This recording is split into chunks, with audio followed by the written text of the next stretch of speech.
దేవునిలో ఎదగాలి అని ఆశపడుతున్నారా ప్రియమైన యవనస్తులారా?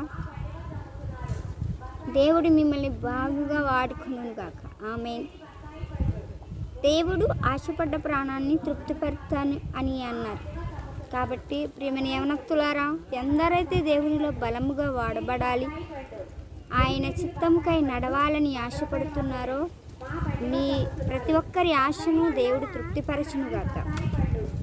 దేవునిలో బలంగా వాడబడుతూ ఆయన చిత్తముకై నడుస్తూ ఆయనలో స్థిరంగా నిలబడాలని ఆశపడుచున్నారు.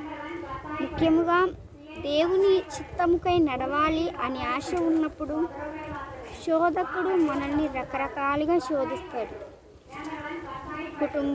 ఇంట్లో కుటుంబపరంగా కావచ్చు, లేకపోతే ఫ్రెండ్స్ ద్వారా కావచ్చు, లేకపోతే సంఘములో కావచ్చు, రకరకాలుగా శోధకుడు మనల్ని శోధిస్తూ ఉంటాడు.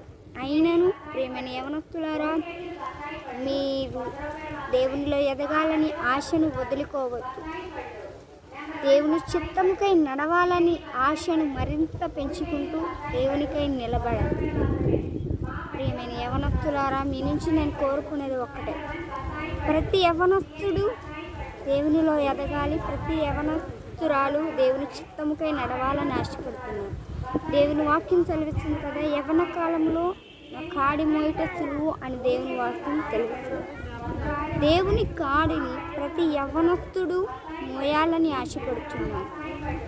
కాబట్టి ప్రతి యవనస్తుడు దేవుని చిత్తముకై నడవడానికి ఆయనకి లోబడి ఆయన వాక్యం అనుసరించాలని నేను మనస్ఫూర్తిగా కోరుకుంటున్నాను. ప్రియమైన యవనస్తులారా, మనమందరం దేవునికి లోబడితే దేవుడు ఎంతగానో ఆనందిస్తాడు. ఎందుకంటే దేవుడికి యవనస్తులే కావాలి. ఎందుకంటే యవనస్తులు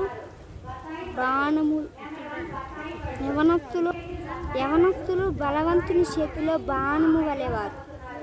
కాబట్టి యవనస్తులారా, ప్రతి ఒక్కరూ దేవుని ప్రేమను పొందుకొని దేవుని కొరకై జీవించాలని ఆశ కలిగి ప్రతి ఒక్కరూ దేవునిలో బ్రతకాలని ఆశపడుతున్నాను. దేవుడు ఈ కొద్ది మాటలు దీవించును.